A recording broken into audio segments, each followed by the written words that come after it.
now it's time for us to discuss more of these headlines and simple keywords. Adam joining us via Zoom. Good morning, Adam. Good morning, Lena. Happy Thursday. Happy Thursday. Just plain old Thursday? I think so. Yes, let's move things along. Yes. I don't want to digress too much into what day it is. Yeah. I don't know. John looks forward to it, and I've acclimated too. It just gets me started on the right foot. But I'm sure there's something, but nothing's popping up. You know what? I'll look it up later. All right, Adam, let's get started. We have a lot of grounds to cover as always. Let's start out with our first keyword pick of the day. Yoon-Kishida talks. So President Yoon Suk-yeol has spoken over the phone with the Japanese Prime Minister Fumio Kishida, who had recently visited the U.S. He sat down with, of course, the Filipino representative and the U.S. counterpart, and it was a trilateral summit over there, too. And then he wanted to catch up with President Yoon. This is after, of course, the Dokdo Island troubles resurfaced. What did they discuss?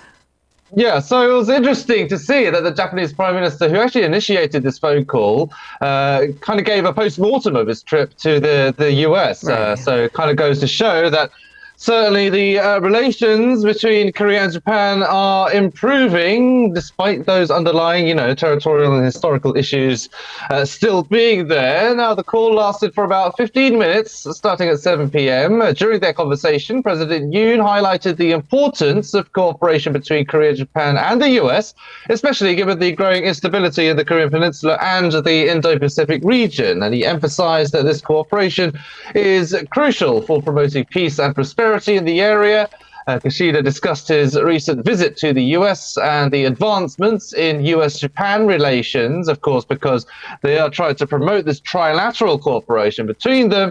It's only fitting that Kishida does kind of debrief President Yoon, if you will, of his trip and the relations between the US and Japan. Now, he vowed to further strengthen the partnership with Seoul as well and to continue addressing various global challenges together.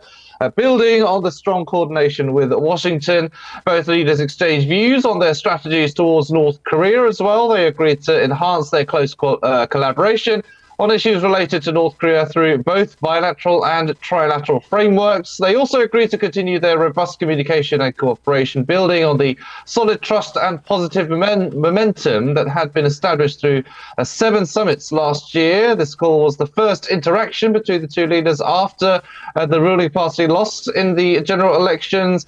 Kyodo News assessed that Kishida's initiative to make this call was seen as an effort to maintain a cooperative relationship with Yoon. It does come very shortly after those tensions regarding Dokdo, but on the grand scheme of things, cooperation and relations have somewhat improved between the two countries.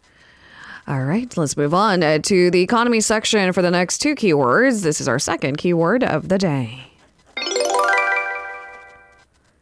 Weaker won concern. So the finance chiefs of South Korea and the United States and Japan have held their first trilateral talks in Washington. They've expressed concerns over the weakening Korean won and Japanese yen. What came out of this meeting? Can we tame the rampant currency volatility? Well, that is the question, isn't it? Yeah. This gathering was a continuation of the trilateral cooperation discussed at last year's summit in Camp David. Choi Sang-mok, Janet Yellen, and Shinichi Suzuki adopted a joint statement emphasizing the expansion of cooperation between the bilateral frameworks of South Korea, US, and South Korea, Japan to a trilateral level. The meeting focused on the recent economic and financial issues, particularly the depreciation of the won and the yen. These currencies have hit low levels, record low levels at some points as well, due to the delay in expected US interest rate cuts and growing instability, of course, in the Middle East. Now, the ministers discussed the volatility in the forex market and agreed on the need for potential coordinated intervention. The joint statement noted that they will continue to cooperate to promote sustainable economic growth, financial stability, as well as orderly and well-functioning financial markets. Now, another key topic was China's impact on global economics. The discussion, although not directly naming China, is understood to be aimed at Chinese industrial policies following recent discussions by Yellen during her recent visit to China. The ministers agreed to continue practical discussions and develop cooperation strategies to tackle vulnerabilities in supply chains and address the economic impacts of non-market practices by other countries. That's a kind of a reference to China, not by name specifically. Now, on the geopolitical front, the three shared updates on their respective sanctions against North Korea and Russia and discussed further strengthening their cooperation to address these challenges, while calling on North Korea to return to talks and urging Russia not to engage in military cooperation with North Korea. Now, to better respond to key global challenges, they said they'll work together to evolve the multilateral development banks and strengthen other international financial institutions as well. All right, staying on the economy section, can the South Korean financial authorities put their heads together to stabilize markets amid uncertainties? That's the key word. Our third pick of the day. Economy strained. More so than before. I feel like this has been the theme since the pandemic, frankly. Korea's economy is facing challenges due to long-standing high inflation and interest rates compounded by a recent sharp increase in exchange rates. The finance chiefs of Korea and Japan particularly met separately for the first time to discuss the very issue. Right. So the two ministers exchanged their views on issues, including the current global economy and the ways to strengthen bilateral and multilateral cooperation. Of course, the weakening of the Korean-Japanese currencies has caused concern as the Korean government attempts to leverage the semiconductor industry to stimulate domestic recovery. However, of course, the sudden rise in exchange rates is posing a significant risk to the broader economy. Choi and Suzuki shared their concerns about the rapid devaluation of the currencies. They agreed on the necessity to take appropriate actions to stabilize the forex market. They also vowed to cooperate for the economic development of both countries on a grander scale as well. They stated that they were closely monitoring exchange rate movements and foreign exchange liquidity. The recent improvement in trade balance, primarily driven by the chip sector, is seen as a potential buffer against future exchange rate escalations. High exchange rates can make exports more competitive by lowering their prices on international markets, which could help improve the trade balance. However, the prevailing strong dollar trend, intensified by this ongoing conflict between Israel and Iran, suggests that high exchange rates may persist. This can increase the cost of imported goods, such as energy, and negatively impact the trade balance as well. Now, the government is particularly concerned as this new challenge of a high exchange rate joins existing issues of course, high inflation and interest rates, potentially exacerbating the already rising prices of goods, especially such as fruits and vegetables, which have simply just skyrocketed lately, and it's getting more expensive to eat. Adding more to that economic pressures. We weren't getting a break, but it's just worsening as we speak. So how can financial authorities intervene? We'll wait and see. Our fourth keyword of the day. Medical reform. It feels like we've been talking about this for weeks on end, and it's because we have been talking about it on weeks on end with really no quick resolution in sight. After the ruling party's defeat in the general election, tensions between the government and medical professionals persist because there was a slight sort of expectation that things may ease and we'll look at the light at the end of the tunnel, so to speak, but there is no sign of a resolution. What's the latest? Yeah, we thought there might be a bit of a light at the end of the tunnel, but yeah, it's getting dimmer by the day. So expectations have certainly been squashed. Now, the government did maintain its commitment to medical reform in its first public statement since the election that came earlier this week. Now, this announcement came during a meeting of the Central Disaster and Safety Countermeasure headquarters. There, Health Minister Cho Kyu-hong emphasized the importance of increasing medical school admissions once again to improve essential and regional healthcare services. The minister repeated calls for doctors as well to stop their collective action and engage in dialogue. He also urged the medical community to present a unified science-backed alternative to the med school quota increase, comments that have been made by the government before. So again, doubling down on those. Now, the government will also begin education for physician assistants from today as well. But it is being met with some backlash. Trainee doctors are pushing back by filing a lawsuit against the Vice Health Minister Pang Min-soo, accusing him of abusing his power by preventing doctors from resigning and forcing them to work involuntarily. They said they will not return to work unless Park is dismissed and their demands are met, reinforcing their demand for the complete revocation of the medical school expansion plan. Meanwhile, civil and patient advocacy groups have criticized the collective actions of doctors, particularly their impact on emergency and critical care. They are urging the government and parliament to take immediate steps to ensure essential medical services are not disrupted. There were expectations that maybe the government might soften its stance a little bit, especially after the ruling party's defeat in the general elections.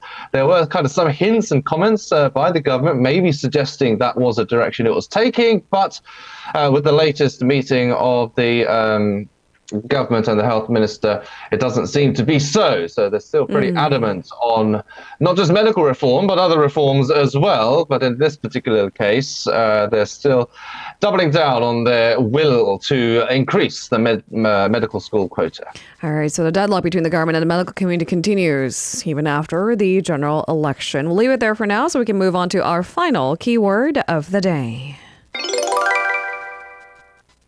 Birthrate rebound. There's a question mark. Yeah. Take it with a grain of salt, but it could imply a slight silver lining, if you will, like a really faint one at that. A recent survey shows that a growing number of young Koreans are considering having children. Considering being a keyword, thinking and doing are two very different things. They're cautiously raising hopes that the nation's low birth rate could start to rebound. Tell us more. Yeah, so again, this is keep expectations in check, of course, and do take these data with a grain of salt. Nothing's certain. It's not as if these young Koreans are actually having children. Right. They're just more open to the idea. The Ministry of Gender Equality and Family released the findings after surveying people aged 12 or older across over 12,000 households nationwide from June 1st to July 31st. The survey shows there's been an increase in the number of young adults, especially in their 20s and 30s, expressing a desire to have children. More specifically, 27.6% of those in their 30s, 15.7% of those under 30 now plan to have children, up from previous years. The respondents willing to have children say they want to have 1.5 kids on average, but that's the same as 3 years ago. So no real change in the number of kids that these couples want to have. Concurrently, the percentage of those who don't plan to have children has actually decreased significantly as well.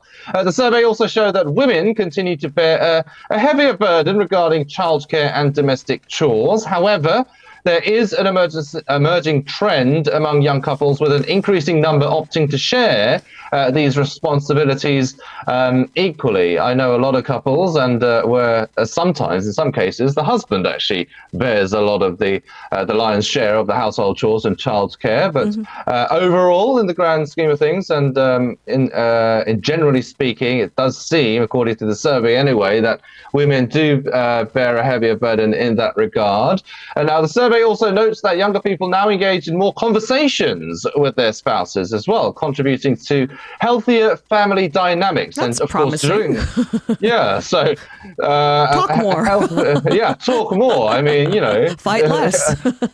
Fight less. So there's been a kind of a concern that couples, don't tend to talk and don't hold these conversations. And part of those conversations, of course, children could be involved as well. Now, most elementary students still attend academies after school, but the government assesses that the implementation of the so-called newborn school program might reduce this reliance as well. So that probably means that parents have more time with their kids as well, and it gives them more options to have children as well. But of course, there's always still a challenge. A significant portion of respondents reported insufficient personal time still due to work, highlighting ongoing challenges in balancing professional and family life. The ministry has vowed to adapt quickly to new family needs arising from demographic changes such as, of course, low birth rates and an aging population. The goal is to implement family policies policies that ensure inclusivity and support for every member of society. That's what the government is pledging anyway. But yeah, interesting. I mean, young couples, I thought, Gen Z are very independent and maybe don't want to have children, but doesn't seem to be so, according to the survey anyway. So is it a light at the end of the tunnel? Is it a silver lining, faint and dim? But we'll have to see. All right. We need to conduct these surveys anyway, just to gauge, are we making improvements? Where do we need to work? I mean, there are more promising parts of those stats, but manage your expectations because change is difficult. I mean, I think the fundamental reasons why we don't want to have kids or delay marriage, those haven't been resolved. We're talking about unaffordable housing. We talk about inflation daily. These things don't help. Yeah, I mean, just with the data of young couples willing to have children, and if they do eventually have children and the low birth rate does rebound, the other question is, will those children actually stay in the country? Will they go off to other countries into greener pastures is another kind of headache and homework for the government as well. A sort of a brain drain, if you will. I like how you're opening up a whole new discussion when I have to finish the segment. Thanks.